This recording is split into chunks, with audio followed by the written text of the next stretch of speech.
Nah, I'm a brilliant bee from the low side of the track, and because of your generosity and ignorance, I found myself to the good side.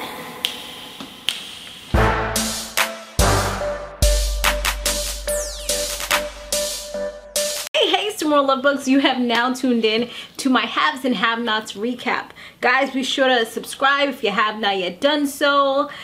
Also, be sure to share this video wherever you like to share videos, like on Facebook or Twitter, Google+, and also be sure to give it a good old thumbs up because it shows me that you like it and it keeps my videos coming, okay? Yes. Check out my other channel, which is Samore Love TV. That's where I do my love and hip-hop recaps, and I also have a lot of other different types of videos on there as well, so be sure to check that out, okay? Okay, so now everyone has left the funeral reception. I think that's what it's called, right? They're like the reception type of thing. Everyone went home. Hannah's just having everybody leave, and when she comes back, she apologizes for her daughter coming over and everything. They're like, Catherine's just like, oh, it's okay. Go home. Take the rest of the day off. You've done enough. She tries to help Catherine because Catherine is there getting a pot together. She looked like she's ready to cook something, but Catherine is just getting frustrated. She's just like, no, stop it. Go home. That's it. So when Hannah finally leaves, what she does is she takes the bucket, the big bucket that she had in her hand, with pot. She takes it and she fills it up with some ice water.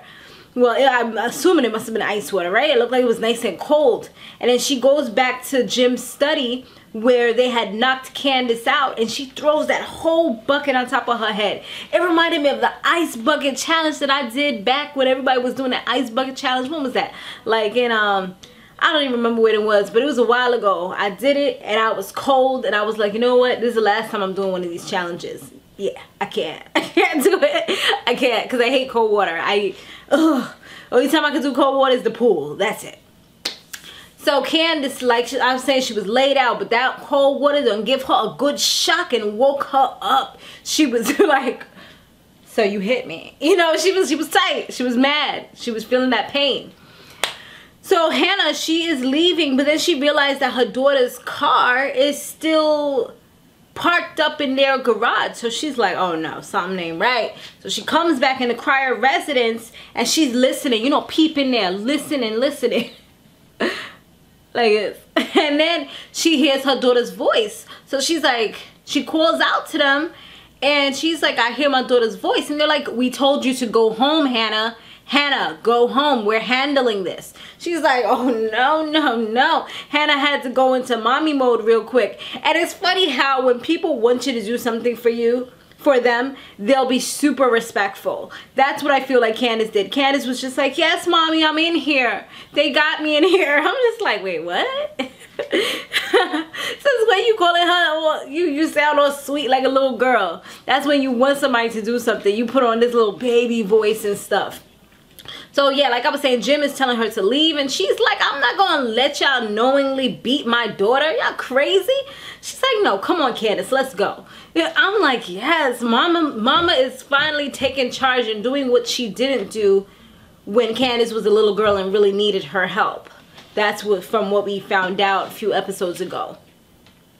So then they're both saying that she needs to tell them what she did. And she's like, I didn't do anything to her. That was you guys. And then her mom is now, she seems like she's backing them up because she's like, tell them what happened. And she's like, I didn't do anything. She's like, tell them what you did. She's like, I did not do anything. Like she kept on going by her word. And her mother's like, if you don't tell these people what you did to their daughter. And then she finally just lets out the fact that Candace was, that Amanda was raped. And they look like they're mortified. And she was like, you know what? She actually said that she came to you, Jim. And what you did was you kind of just told her that's what happens to everyone or something along those lines. And she has to do what she has to do to get the grades. And when she tried to get a makeup, yeah, he sure made her make it up. He raped her. And that's the reason why the test was in there. And it might have been a faulty test. But because she said that it was only like a day or so that it had happened, so there's no way that it could have been positive, because he said that he saw it positive. And I know once Candace actually said that, I knew it was eating him up alive to know that it really kind of was his fault that all this went down, because he didn't listen. He didn't listen to his daughter. So in all reality, even though he was mad at Wyatt was actually the one person who actually was right. Like, what did you do to help her? You didn't do anything. His wife was telling him so many times to get her institutionalized. He just act like oblivious to the fact that something was wrong with her. She's trying to come out, reach out to him. And that's what happens a lot of times when people commit suicide, is that a lot of times there's nobody there to help them, or the person that they're trying to go to for advice or for help is not there. So we really have to make sure that we try to listen to people when they're trying to cry out, call out for help. So yeah, she says that story, and they both were kind of pretending like they did, like she was BSing, but her mother's like, nah, she's telling the truth. They're like, how do you know? She's like, because like I said, that's my daughter. You know, and you know when your kids are really telling the truth. And that's, even for Candace, at the end of the day, that was her friend, and she wouldn't make up a story like that just to hurt them. You know, she really honestly tried to hold it back as long as she could, but it kept on pressing her until she finally said what she had to say. Meanwhile, honey, well, after they left, they finally got a chance to leave. Catherine, she's just out for blood now. She tells him that he has to go out and find that professor and make him pay for what he did to their daughter. Meanwhile, on the other parts of town, the rough side of town, Celine, her son, is home getting a what you call a test? What is the thing called? A polygraph test in front of the news, because he wants to prove that Jim is actually his father. And when Celine comes home, she's just freaking upset. She's like, what the hell are you doing? Get these people out of my house. She doesn't want to back him up. He's like, and now I didn't even realize this. Maybe I missed this. I don't know if you guys knew. If you knew, let me know down below. But I missed the fact that both of her kids were by Jim. I thought it was only him. Now come to find out. So that means that he didn't make the mistake once. He made the mistake more than once. So that means that he must have loved her, cared for her or something, for him to actually have children by her. You know, and it wasn't more than, it wasn't just one. I feel like there's a stronger connection. That's why she's so attached to him, because both of her kids are by Jim, which is crazy. And her son says that you deserve more than that. Even the news person says to let this story out because she deserves more than that, and she's just like, no, I'm not going through with this. I don't want any parts of this. I mean, at the end of the day, she's gonna be the one that's painted as the harlot, and she's gonna be the one with the what is it, the scarlet letter or whatever it is. She's gonna be the one that's painted as the villain. Why? Because she is the person that slept with somebody that was married and had kids by them. They ain't gonna come after him.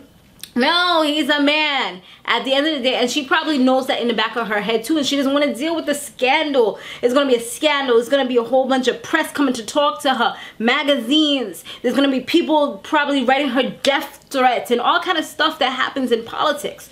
So I think she's cognizant of that, and she's just like, you know what, I'm going to make sure that I'm not involved in that. That's the reason why I think this, and plus she loves him. She genuinely cares for this man and feels like they're supposed to have this special relationship, but at the end of the day, he doesn't look at her as more than just the maid.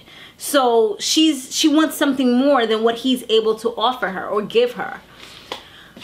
So Candace, she speaks to that white guy, I forgot his name, the one that she slept with in a previous episode from the bar, and he is interested in her. He wants to get to know more about her. So they sit down and have a little chit chat about their past. She tells him that she's not capable of loving anyone, that she was raped as a child, her mother hates her, she doesn't know who her father is, her child's father is a gangster, she doesn't know where her child is. I don't think she said that part, but we know that part as well. And she was an escort. So she's incapable of loving, and she won't love him ever.